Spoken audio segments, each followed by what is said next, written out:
Vamos ficar de pé e fazer mais uma oração para nós entrarmos na continuação do estudo bíblico. Nesta continuação, terceiro estudo bíblico do Apocalipse, vamos meditar em alguns temas muito importantes. Eu quero começar falando sobre 7 coisas do Apocalipse. O Apocalipse é o número dos 7, o livro dos 7. Quase tudo é 7, né? Mas tem uma seleção do número 7 que quase ninguém conhece. E é o que nós vamos começar falando. As 7 bem-aventuranças do livro de Apocalipse. Vamos aprender quais são essas bem-aventuranças. Vem aqui, irmão Patrício, e faça mais uma oração.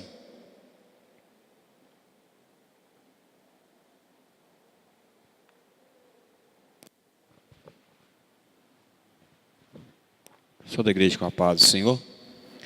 Bendito Deus, Pai Santo e Eterno, em nome do Teu Filho amado, Senhor Jesus Cristo, aqui estamos nesta noite, Senhor, para ouvirmos e aprendermos da Tua Palavra. Abre os céus e também o nosso coração, Senhor. Deus, para que possamos aprender. Revela, Jesus, os mistérios desta palavra. Tem misericórdia, dá entendimento ao Teu ungido, Senhor, para nos transmitir os mistérios do Apocalipse, Pai. Tenha misericórdia, Senhor, é o que nós te pedimos em Teu nome. Amém. Podem se assentar. Então, vamos começar essa parte, como eu já disse, as 7 bem-aventuranças do Apocalipse. A primeira, meus irmãos, está em Apocalipse 1, verso 3. Então vamos lê-la. Os leitores da Bíblia que tenham boa voz, pode ler. Podem me ajudar.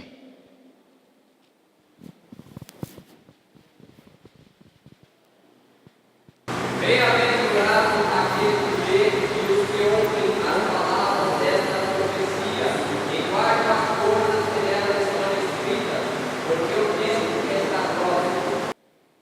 Essa é a primeira bem-aventurança. Bem-aventurado. Se alguém tem dúvida, o que significa bem-aventurado? Significa muito feliz. Feliz muitas vezes. Alguns dizem 2 vezes feliz, 3 vezes feliz. Seria aquele feliz bem reforçado. Então será muito feliz aquele que ler,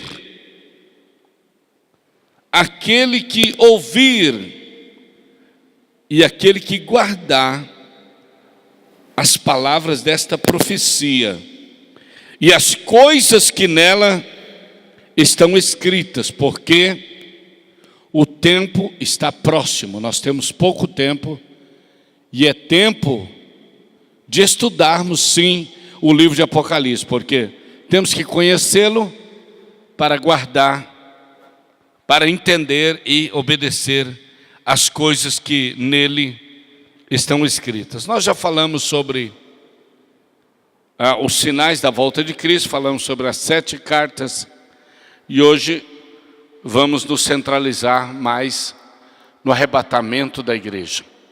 Aqui já diz, o tempo está próximo. Qual tempo? Por quê? Para que o tempo está próximo? Tudo isso tem sentido de nos avisar e nos preparar para o arrebatamento da igreja do Senhor. Glória a Deus. Segunda bem-aventurança, capítulo 14, verso 13.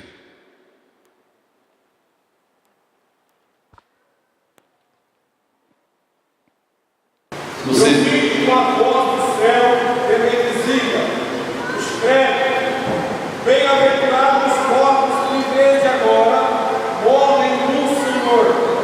Sim, diz o Espírito Espírito, para que descansem nos seus trabalhos e as suas obras os sigam. Glória a Deus. Antes da vinda de Cristo, antes do arrebatamento da igreja, muitos de nós poderemos provar a morte. Como muitos irmãos já provaram a morte, não é verdade? E aqui está dizendo que os que morrem desde agora são bem-aventurados. Às vezes a gente não tem dificuldade de aceitar isso. Mas hoje nós estávamos ali em casa, falando sobre aquele irmão da Luzinete, da minha esposa, que teve câncer. E ele ficou mais de 2 meses, sabendo que ele sabia que ele ia morrer. E ele teve tempo de arrependimento, de conserto, de confissão. E ele procurou a igreja do Senhor, que ele estava afastado. E Deus preparou um pastor muito abençoado, que cuidou muito bem dele até o fim. Então foi bem-aventurado, porque teve essa chance do arrependimento, do conserto. Ele foi avisado, não é como se Jesus voltar agora e você estiver desapercebido. Às vezes não dá tempo de falar, me perdoa. Ô Deus, quero fazer um conserto. Não. Então, nem todos os que morrem têm esse tempo de arrependimento. Mas a maioria, às vezes, tem um tempinho, 1 minutinho, alguma coisa. Que ele possa fazer uma breve confissão, arrependimento. E diz que quem dorme no Senhor, observe a expressão, bem-aventurado os que desde agora, bem-aventurados os mortos, que desde agora morrem no Senhor. Ou seja, morrem salvos.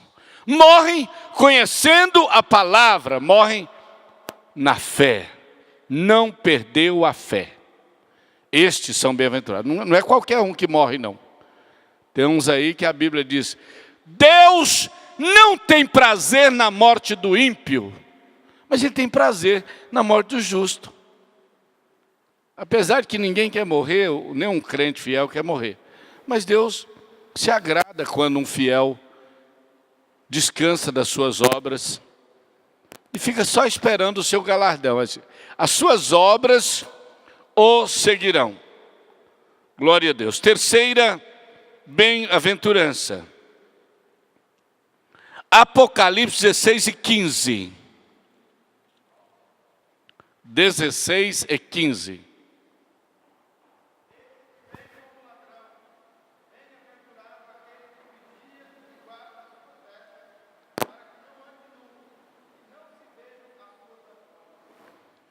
Veja bem que praticamente todas as bem-aventuranças têm a ver com um aviso da volta do Senhor, uma preparação.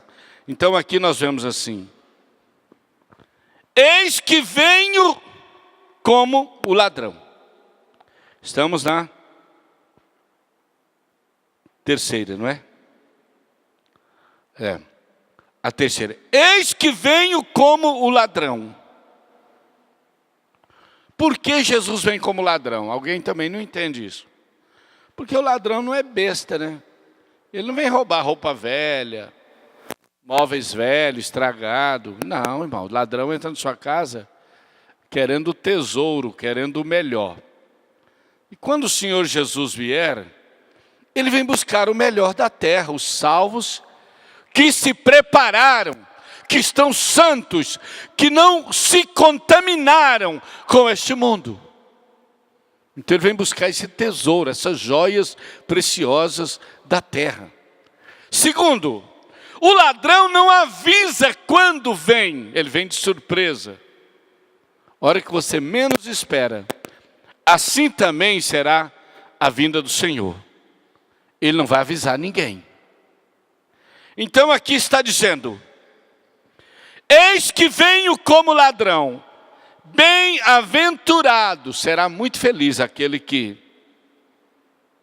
vigiar e guardar as suas vestes, se cuidar, estar em santidade, para que não ande nu e não se vejam as suas vergonhas, né? Então, há muitas pessoas andando nu espiritualmente. Tem gente que anda literalmente, a roupa dele já mostra tudo.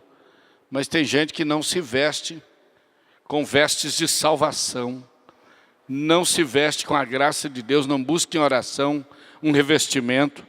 E é por isso que muitos obreiros sonham sem vestes. Quando você sonhar que você está sem camisa, ou sem a roupa integral, é sinal que o Espírito Santo está te cobrando para oração. Especialmente quando você já foi de oração e parou. Quando você nunca foi de oração, às vezes ele não vai te inquietar nunca. Mas ele se preocupa com aqueles que já têm uma determinada comunhão e começa a perdê-la. Quarto, vamos para Apocalipse 19, verso 9. 19 e 9.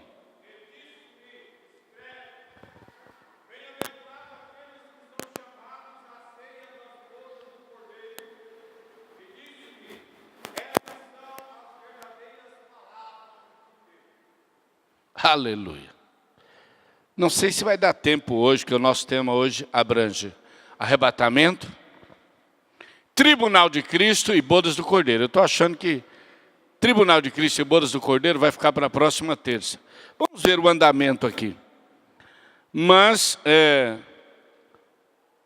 aqui está dizendo, em resumo, rapidamente, a igreja será arrebatada e imediatamente ela vai adentrar ao salão do julgamento, a sala do juiz, onde Jesus será o juiz.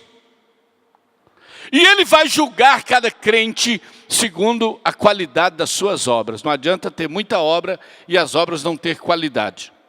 Só que isso aí nós vamos falar quando chegar o momento do tribunal de Cristo. Terminado o tribunal de Cristo, todos que chegaram lá não voltam, eles estarão salvos. Todavia, eles terão diferentes galardões. Uns mais, outros menos. Pessoas com grandes nomes aqui na terra, famosíssimos, vai ficar envergonhado lá, vai ficar sem nada, praticamente. E muitos anônimos, pessoas que não tiveram destaque, de grandes nomes, não foram muito conhecidos, às vezes vão ser grandemente glorificados e recompensados. Esse é o tribunal de Cristo. Ele vai nos julgar pelas qualidades das nossas obras. Então a Bíblia apresenta 6 materiais. Ouro, prata e pedras preciosas. São os materiais que têm peso no tribunal de Cristo. Com as suas obras, elas são de ouro, de prata ou de pedras preciosas. Fala de um valor, né? Uma coisa muito importante. Agora, madeira, feno e palha são as obras que aparecem em grande quantidade, mas elas não resistem o fogo de Deus. E elas serão provadas por um fogo espiritual. E as obras que permanecerem diante daquele fogo serão as recompensadas. E as que não permanecerem serão as que não serão recompensadas. Bem, isso é o tribunal. Terminou o tribunal, a igreja será convidada para adentrar-se às bodas do Cordeiro. A grande ceia do Senhor Jesus, que Ele vai oferecer à sua noiva, ou à sua esposa, que é a igreja agora, né? Oficialmente, já glorificada, coroada, recompensada, e agora ali já celebrando a sua união eterna com Jesus, porque ali já passaram as lágrimas, os prantos, as dores, as mortes, as coisas, tudo passou. Agora tudo é eternidade. Bem, então o quarto, ele fala sobre isso. Bem-aventurado quem chegar lá. Ainda que você não tenha aquela mais linda coroa, mas só de estar ali, já vai ser bem-aventurado. Então, vamos rever. 19:9.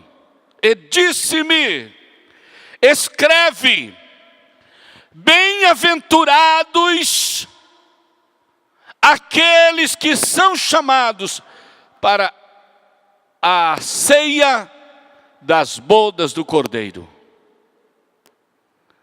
E diz mais: e disse-me, estas são as verdadeiras palavras de Deus. Bem-aventurado quem chegar lá.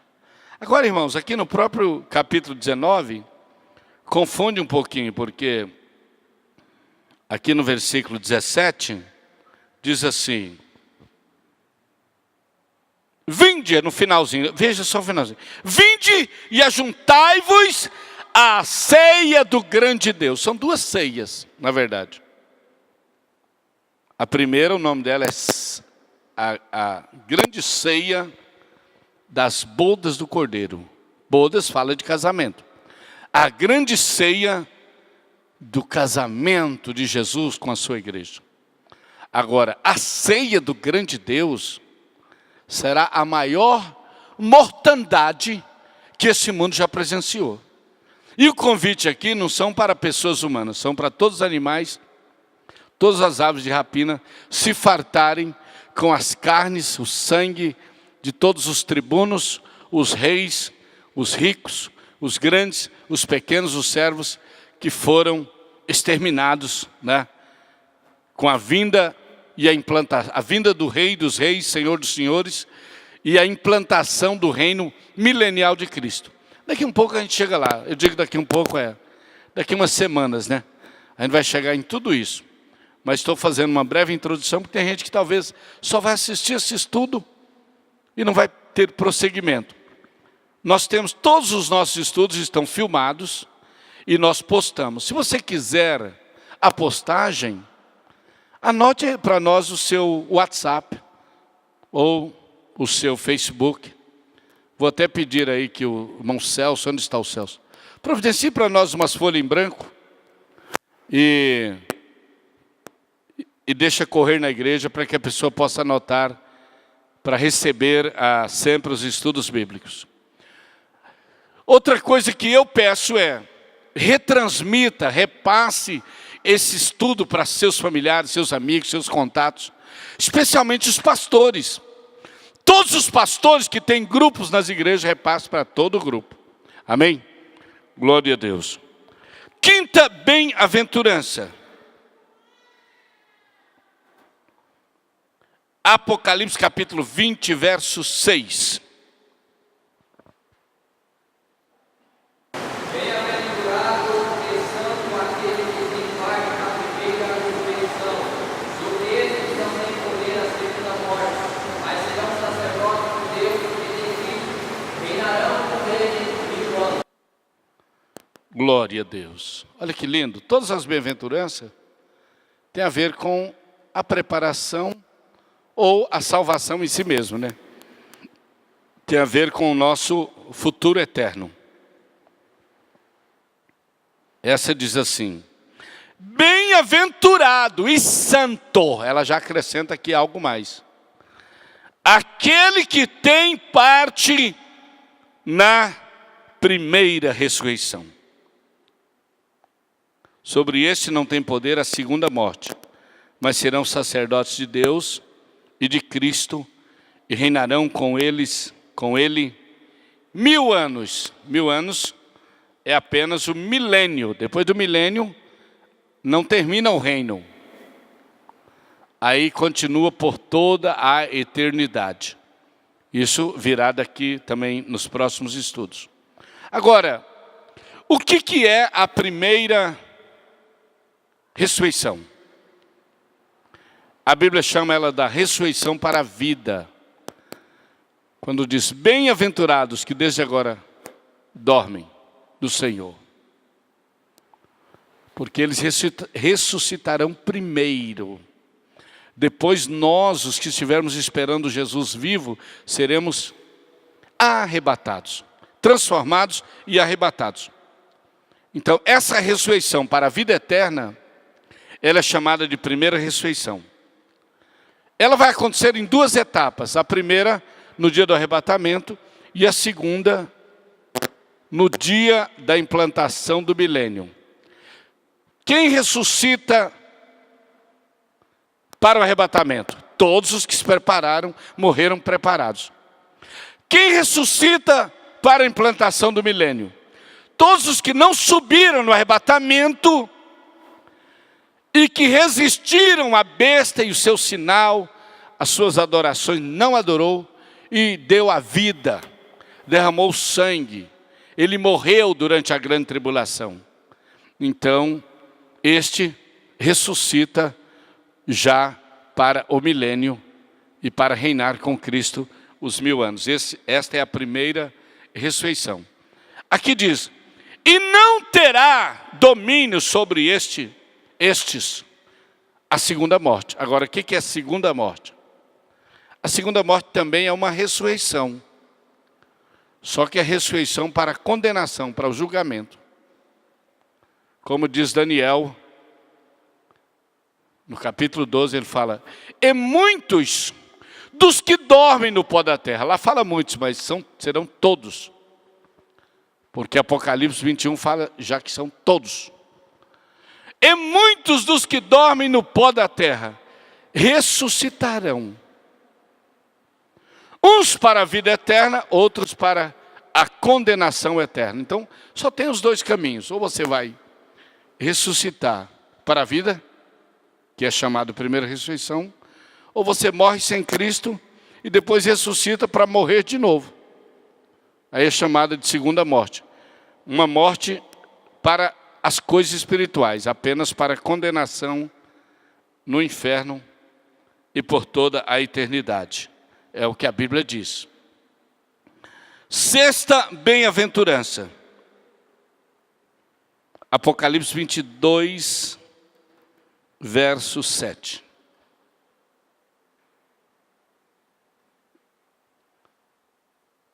Qualquer irmão pode ler, desde que leia audível.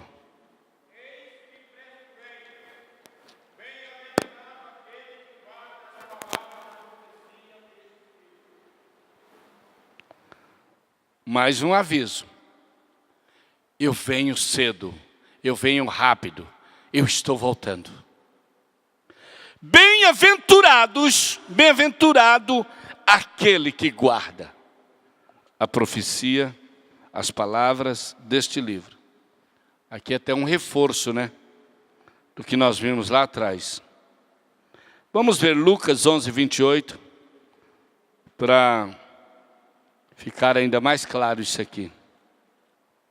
Lucas capítulo 11, o versículo 28.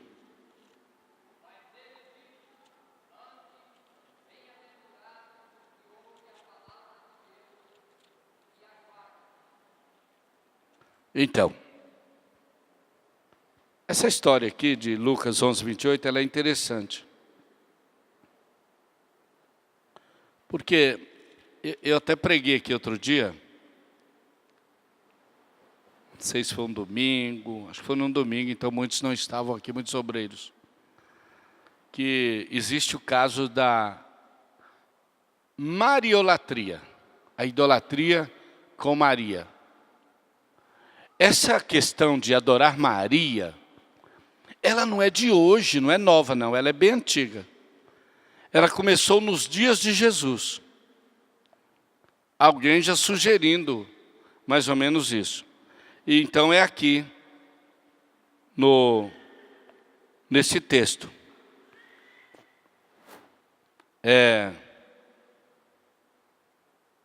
Verso 27. Presta atenção aqui. Lucas 11, 27. Aconteceu que Jesus, ensinando todas essas palavras tão bonitas, né? Dizendo ele estas coisas, uma mulher se levantou dentre a multidão e em voz alta disse, bem-aventurado o ventre que te trouxe e os peitos em que mamaste. Ela estava dizendo de quem? De Maria, não é? Bem-aventurado o ventre da mulher e dos seios da mulher que te amamentou. Ela estava se referindo a Maria. Jesus, corta na hora. Toda vez que alguém quis exaltar Maria, ou dar a ela um valor acima do valor de mãe e de mulher de Deus, Jesus não aceitou. E ele foi radical. E aqui ele corta. Ele fala assim: não, senhora. Muito mais bem-aventurado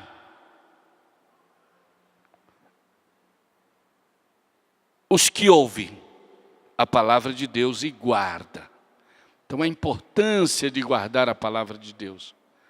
Maria foi bem-aventurada, claro.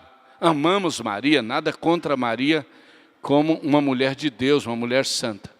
Agora, até aí, Jesus cortou aqui toda tentativa de idolatria com sua mãe. E a Igreja Católica não entendeu isso. E muitos não entendem até hoje. E eles são seguidores dessa mulher aqui, em vez de ser seguidores das palavras de Jesus. Porque pode ver que eles fazem exatamente as palavras que a mulher sugeriu lá. Então, o guardar a palavra tem um peso muito grande. Significa, se você é fiel, o seu privilégio é tanto ou até maior do que o de Maria, que teve o prazer de ser a mãe terrena de Jesus. Sétimo e último, Apocalipse 22 e 14. Vamos rapidamente que...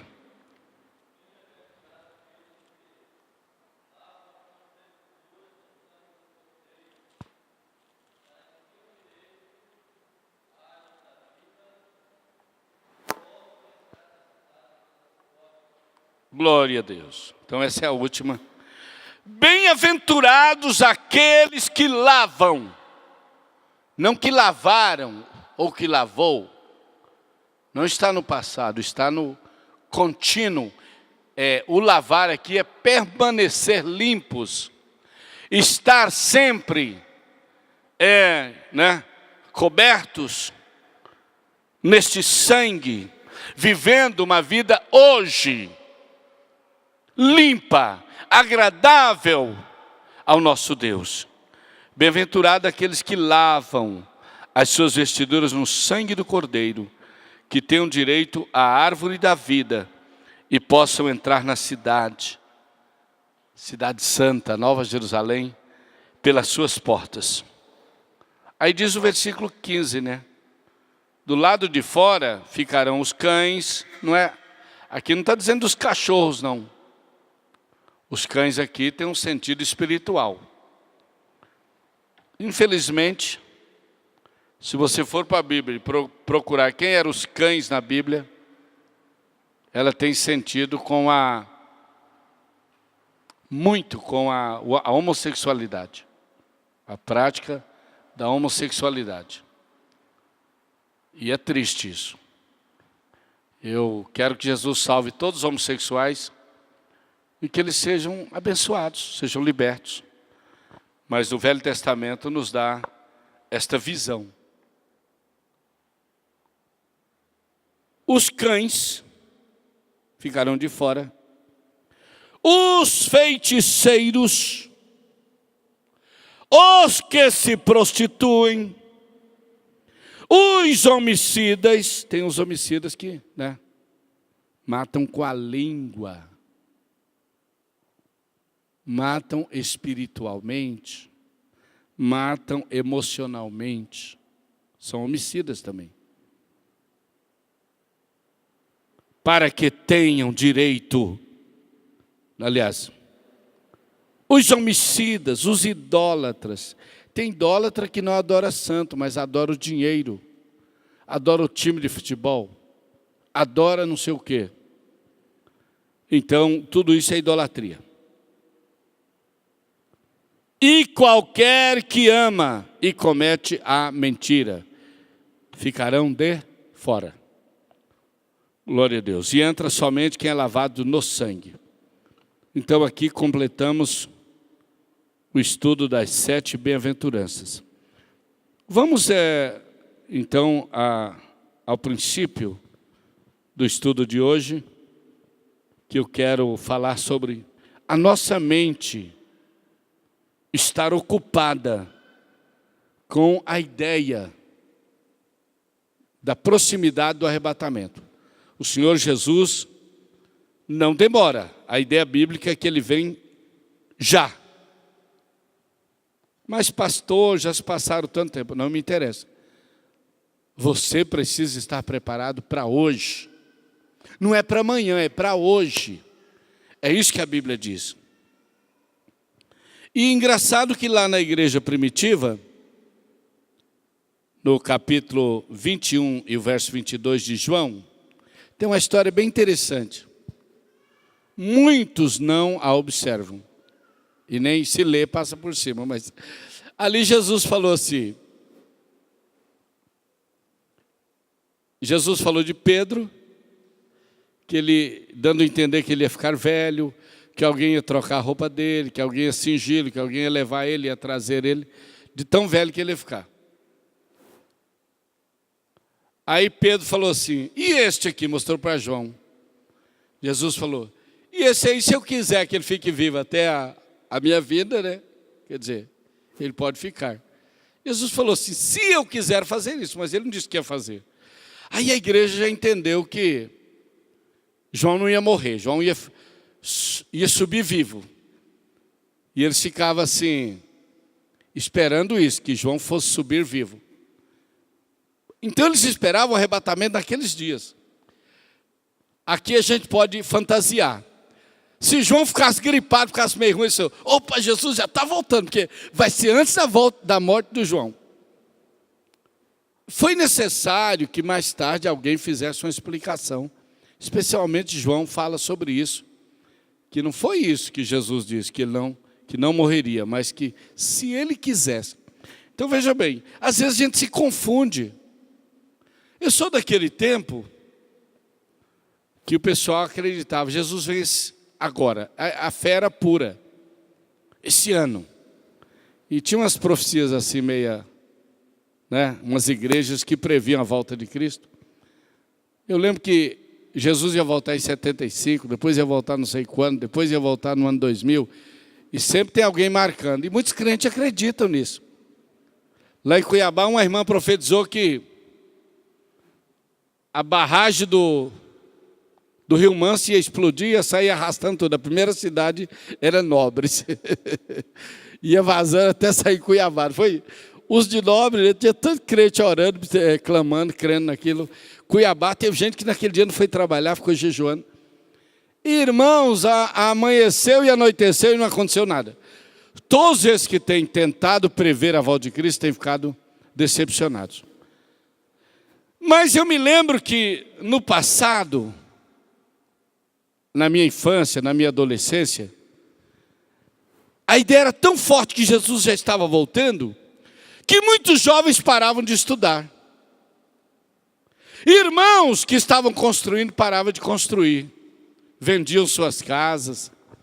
Não precisa dessa casa, porque Jesus já está voltando. Eu não vou estudar não, para que estudar? Jesus está voltando. E aí parava de estudar, Jesus não voltava no tempo que eles esperavam. Aí quando eles queriam voltar a estudar, já era tarde, já não dava mais, às vezes, o tempo como antes. E muita gente mais tarde ficou amargurado, e muita gente até se desviou, decepcionados, porque eles se sentiram iludidos com uma ideia utópica, que não era realidade. Culpa deles mesmos. A Bíblia é clara, irmãos. Errais por não conhecer as Escrituras. É só examinar as Escrituras. Ele vem sem avisar. O dia e hora ninguém sabe. Por isso, temos que estar ocupados, pensando, preparando sempre. Então, existem tantas referências bíblicas sobre isso. Vamos ler essa de Mateus 24, 44, 46.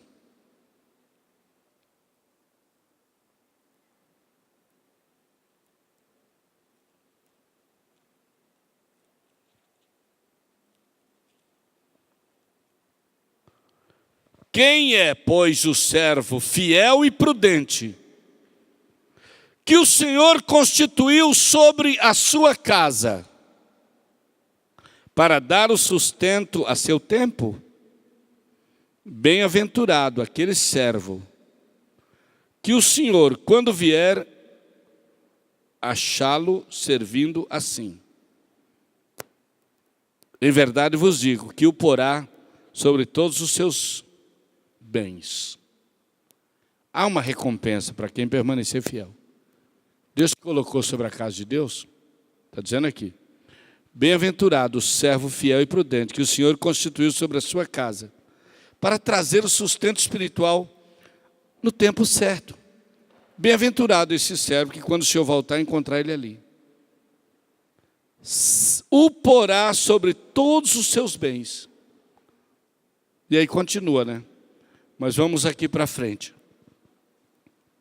Quando nós nos ocupamos com o arrebatamento, com a volta de Cristo, isso nos ajuda.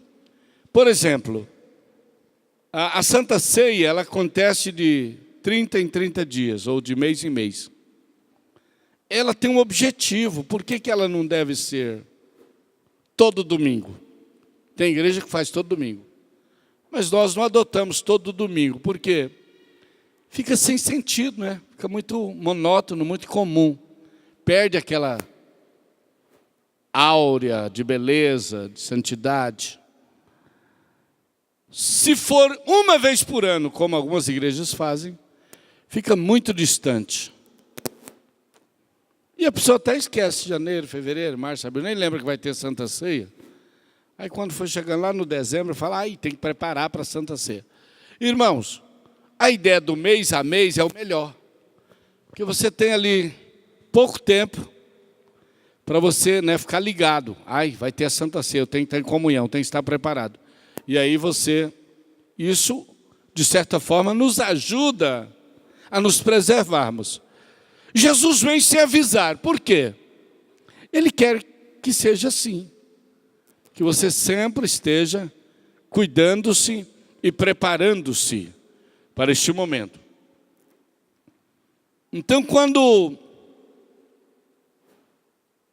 nós imaginamos que Jesus pode voltar nestes dias, ou melhor, até mesmo hoje, você tem que pensar numa coisa.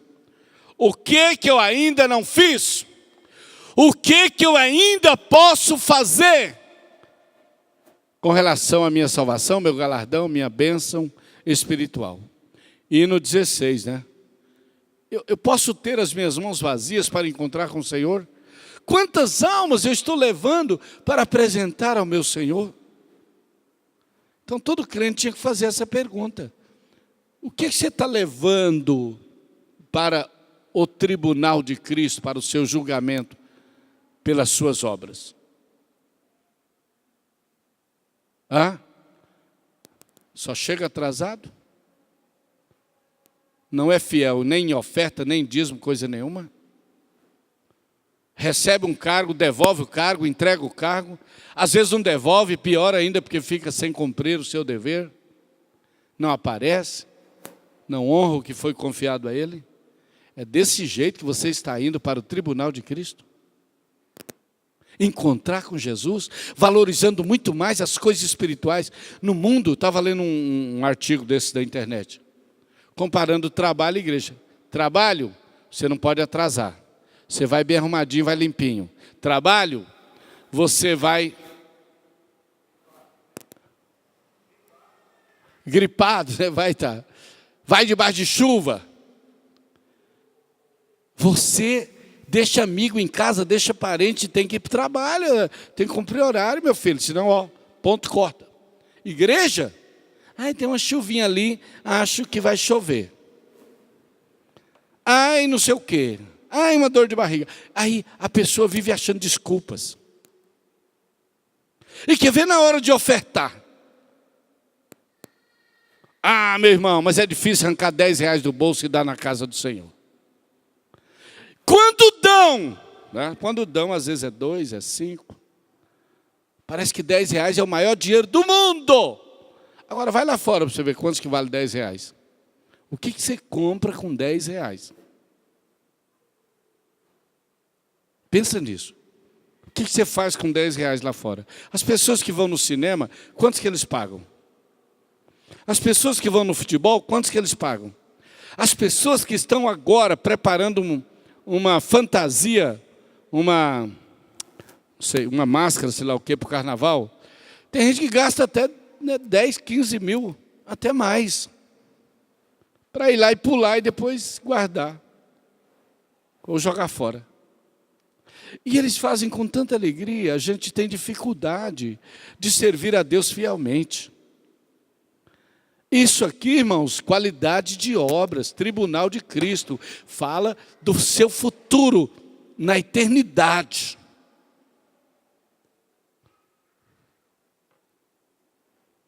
Então, urgência, eu preciso melhorar, eu preciso produzir, eu tenho que ser fiel enquanto há tempo.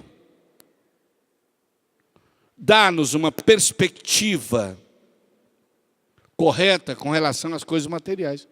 Porque se eu penso que Jesus vai demorar, então eu vou só construir, edificar, comprar e vender.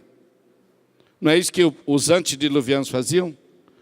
Compravam, vendiam, casavam-se e davam em casamentos. Eu vi um estudo bíblico pastor que ele foi orar e falou: Deus, como que é esse negócio se davam em casamentos? E Deus falou para ele: divórcios. Casa, descasa, casa de novo, descasa, casa de novo. Se dão em casamentos. E não estão nem aí. O casamento vai se perdendo cada vez mais o seu valor. Se você já divorciou uma vez e casou de novo, fica aí, para aí, meu irmão, em nome de Jesus. Porque senão você vai ficar sem vergonha. Agora, mas Deus restaura. Deus é misericordioso. Então, o que eu estou fazendo para o meu Deus, para a minha eternidade, para o meu galardão, para a minha coroa? Aí, vamos ver Mateus 6, 20 e 21.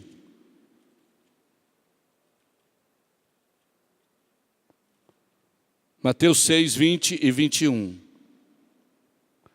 Mas ajuntai tesouros lá no céu, onde nem a traça nem a ferrugem consomem, onde os ladrões não minam e nem roubam.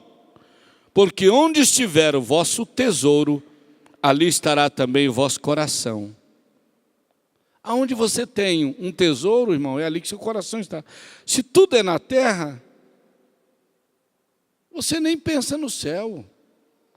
Agora, invista nas coisas de Deus, você vai ver como você vai ter saudades do céu, vontades do céu. Estarmos pensando na volta de Cristo nos mantém santos, vigilantes, preparados. Se Ele pode vir agora, então não vou fazer esse tipo de ato, porque Ele pode me pegar de surpresa. 1 João, capítulo 3, verso 2 e 3. 1, 2 e 3. Filhinhos, agora somos filhos de Deus, e ainda não é manifestado o que nós havemos de ser. Já somos filhos de Deus, mas ainda não sabemos tudo como vai ser. Mas uma coisa a gente já sabe, que quando Ele se manifestar, seremos iguais a Ele, semelhantes a Ele em tudo. Porque assim como Ele é, nós o veremos. O 3 diz assim: portanto, qualquer que nele tem esta esperança de que Ele volta para te buscar, permaneça puro. Como diz aí, quem tem esta esperança, purifica-se a si mesmo, se purifique mais, como Ele também é puro. Então, a intenção é essa, é nos melhorar, nos purificar. Por quê? Porque Ele está voltando. Irmãos, seremos arrebatados. O arrebatamento, biblicamente, ele vai acontecer antes da grande tribulação. Nós esperamos Jesus antes da grande tribulação. Tem muitas igrejas que esperam Jesus no meio da grande tribulação, e tem outros que esperam Jesus depois da grande tribulação. Por que isso? Erro de interpretação bíblica. Interpretam textos que a Bíblia está dizendo para Israel. Israel vai passar pela grande tribulação. É necessário. A grande tribulação é um tempo de aflição para Jacó, para que eles se arrependam, porque lá em Zacarias 14, fala que eles vão olhar, quando eles estiverem aflitos, cercados, chorando, Deus vai derramar sobre ele o espírito de súplica, e eles vão olhar, e eles vão ver o Filho do Homem descendo, e eles vão perguntar e vão dizer: que feridas são essas nas tuas mãos? E ele vai dizer: essas são as feridas com que eu fui ferido na casa dos meus amigos, ou seja, na casa dos meus irmãos.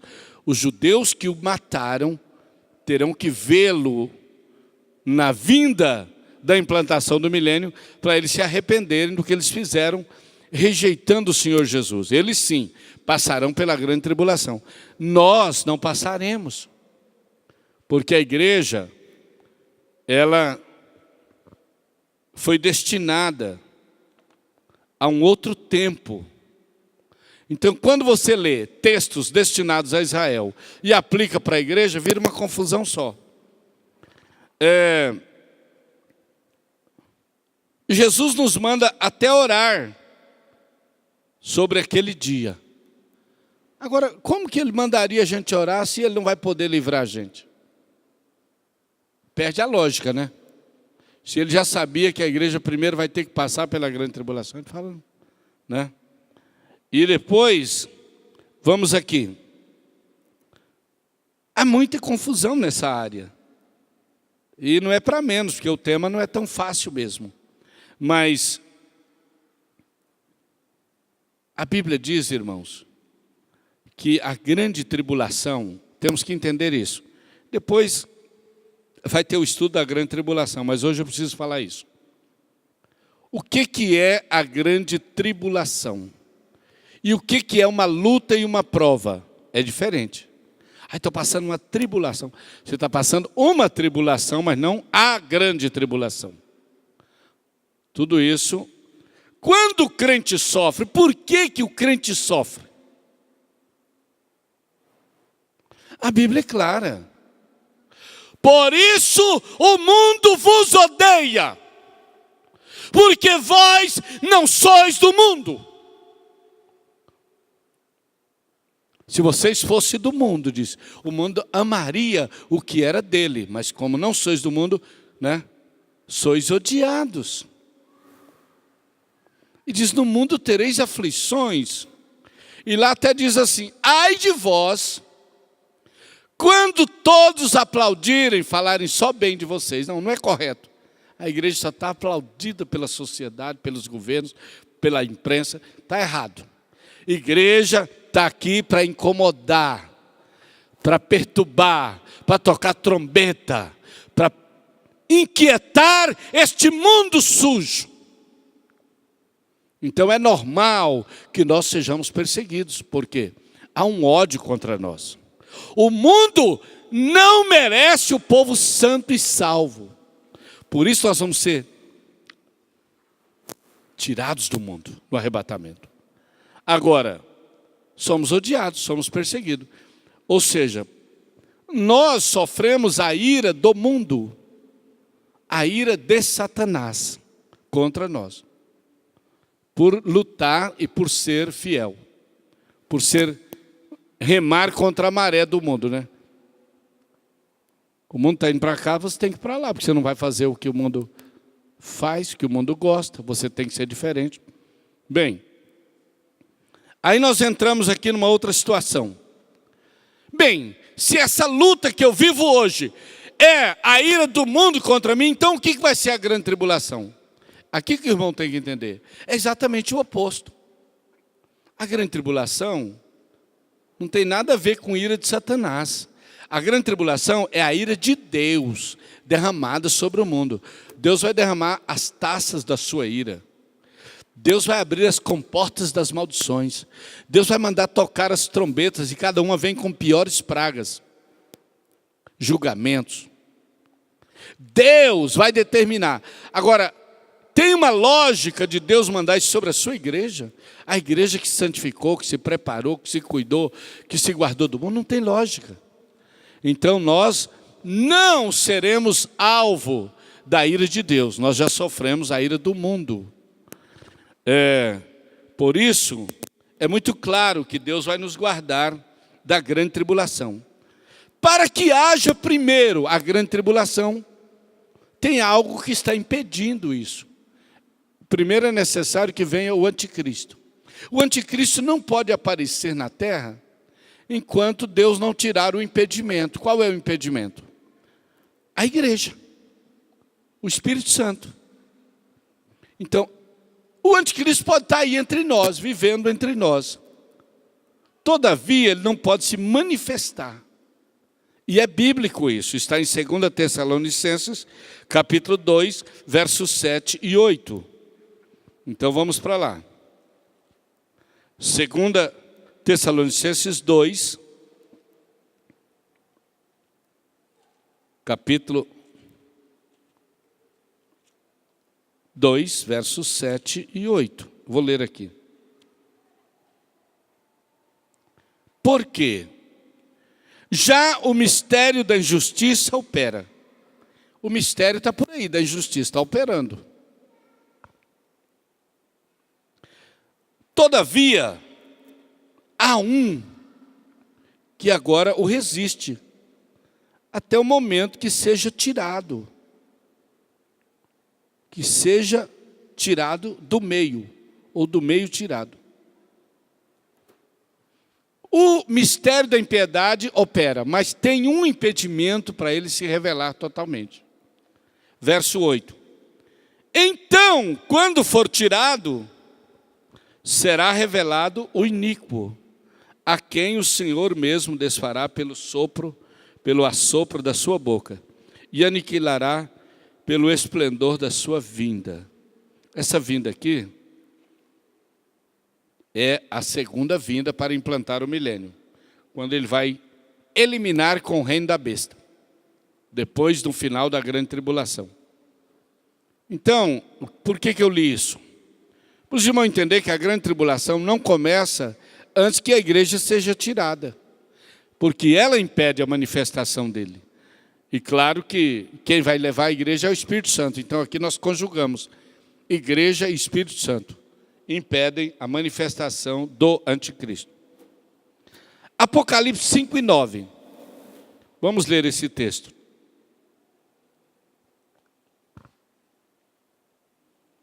Apocalipse capítulo 5, versículo 9. Irmão, manda o seu CD lá para o senhor cantar o hino aqui. Alguém pega ali com ele, se tiver CD. Olha aqui. Preste atenção nesse versículo. 5, Apocalipse 5 e 9. E cantavam um novo cântico, dizendo: digno és de tomar o livro e de abrir os seus selos, porque foste morto, e com teu sangue compraste para Deus homens de toda a tribo, e língua, e povo, e nação. Glória a Deus. Aleluia. Então aqui nós vemos o quê? Uma igreja já onde? No céu. Uma igreja já adorando, ela não está na terra. A partir do Apocalipse 5, a igreja está no céu. Já aconteceu o arrebatamento. O arrebatamento, ele não é apresentado no Apocalipse nitidamente, mas indiretamente. Então nós vemos aqui, a igreja está no céu, já está louvando os que foram comprados pelo sangue de todos os povos, tribos e línguas. Aí o que vem logo em seguida? Capítulo 6, né? Depois do 5 vem o 6. Aqui, meus irmãos, é o começo da grande tribulação. Abertura dos primeiros 6 selos, e depois do 7º. Depois vem o que acontece com os israelitas. Eles estão aqui na tribulação, a igreja não, no capítulo 7. Aí, aqui diz, os mártires já estão na glória, ainda no 7.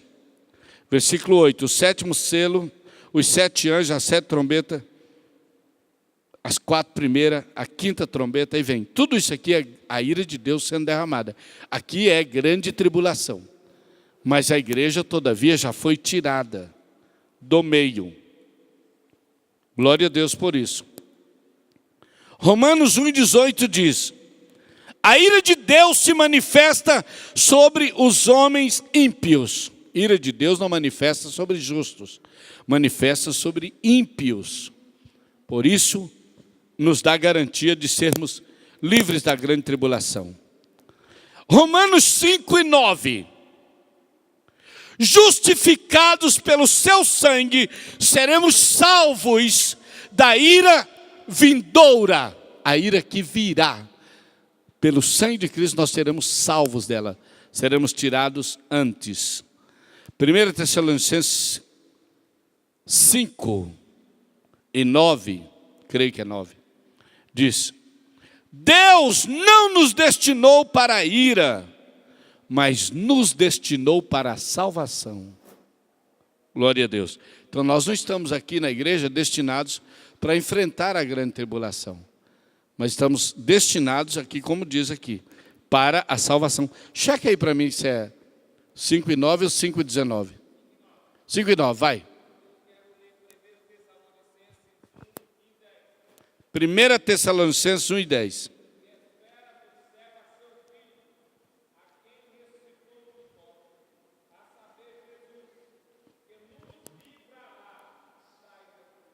A igreja espera do céu Jesus, a saber, o qual ressuscitou dos mortos e nos livrará da ira futura. Pronto, fechou. Tem tantos outros aqui, por exemplo, 2 Pedro 2, 7-9. Deus sabe livrar o justo e reservar o ímpio para o dia do julgamento. Então ele livra o justo e reserva o ímpio para o dia do julgamento. A tribulação, tudo isso que já falei. Na parábola de Mateus 25, as 10 virgens, a ênfase não está na grande tribulação. A igreja ali não passa pela tribulação. Mas a ênfase está em estar preparados, ter azeites na candeia. Vigiar, pois não sabeis, no verso 13, quando virá o seu Senhor ou o noivo. Então, irmãos, se tivesse primeiro a grande tribulação, então terminaria a ideia do segredo da volta de Cristo. A grande tribulação começou, então são 7 anos. Daqui 7 anos ele volta. Pronto, já foi revelada a data. E a Bíblia diz que não vai revelar. Até isso está errado quem pensa que a igreja vai subir depois da grande tribulação. Porque a Bíblia diz que serão 7 anos. Bem, irmãos, já vai ser 9. Vamos só ler aqui mais uns 2 textos, para a gente concluir sobre o arrebatamento da igreja. E vamos deixar então Tribunal de Cristo e Bodas do Cordeiro para a próxima terça, se Deus permitir e se Jesus não voltar até lá, porque nós estamos falando que ele pode voltar hoje. Amém? Glória a Deus. Então, como será o arrebatamento da igreja? Isso é muito interessante. Eu entender, porque tem gente que está na igreja e não entende nada, nem sabe que Jesus vem. Especialmente essas igrejas que só pregam dinheiro e prosperidade e riqueza. Eles não estão nem aí com volta de Cristo. Me perdoe muitos pastores aí, mas eles não estão ensinando o povo de Deus a se prepararem. 1 Tessalonicenses, capítulo 5, verso de 1 até o 6. Vamos ler esse texto aí. Acho melhor eu ler. 1 Tessalonicenses, capítulo 5, já estou chegando aqui. Mas irmãos, olha aí. Mas irmãos, acerca dos tempos e das estações, não necessitais de que eu vos escreva, porque vós mesmos sabeis muito bem que o dia do Senhor virá como o ladrão vem de noite.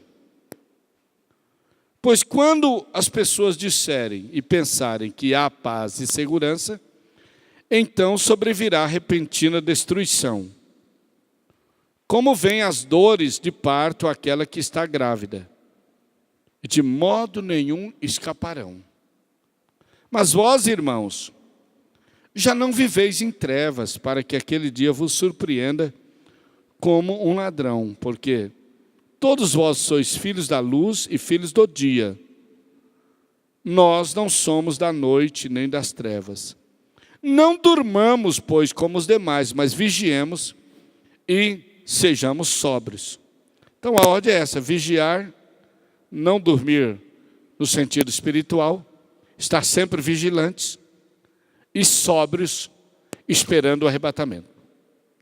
Agora, então, aqui no 4, volta aí, capítulo 4, versículo 13 a seguir. Esse é o texto básico que nos detalha como será o arrebatamento. Não quero, porém, irmãos, que sejais ignorantes acerca dos que já dormem, para que não vos entristeçais como os demais que não têm esperança.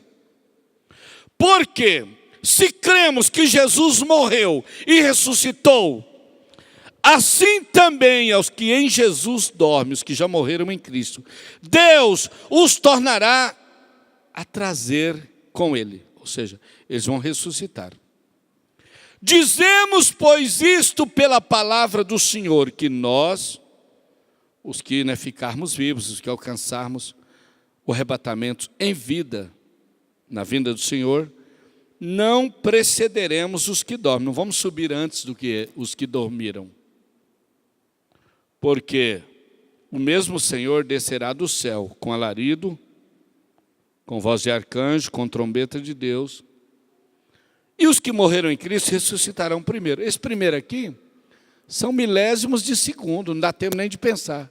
Eles ressuscitam, ato contínuo, os que estão vivos serão transformados. E aí diz, Jesus desce do céu, no arrebatamento ele não vem à terra, ele vem até as nuvens.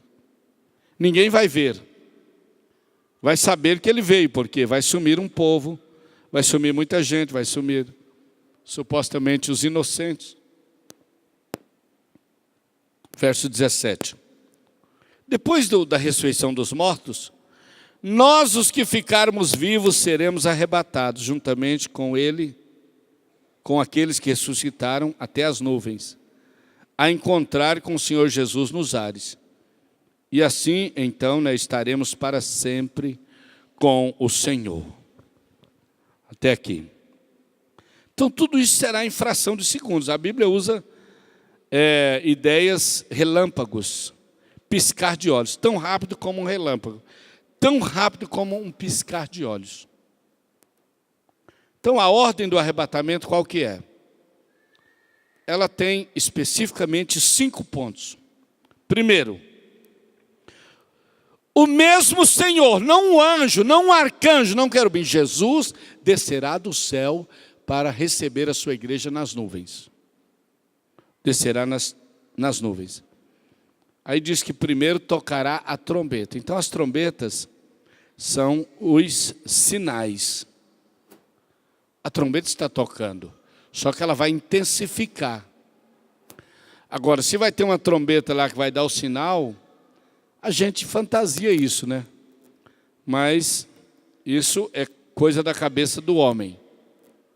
As trombetas estão tocando, os sinais estão gritantes que já é tempo. Segundo, os que dormem em Cristo ressuscitam. Os que permanecerem vivos até o dia do arrebatamento serão transformados, receber um corpo incorruptível, glorioso.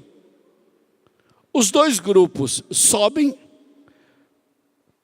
os ressuscitados e os transformados sobem juntos para encontrar o Senhor Jesus nos ares.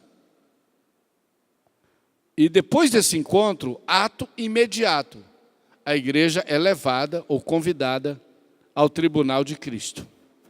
Mais certo, a igreja será introduzida no tribunal. Não é um convite, é uma obrigação.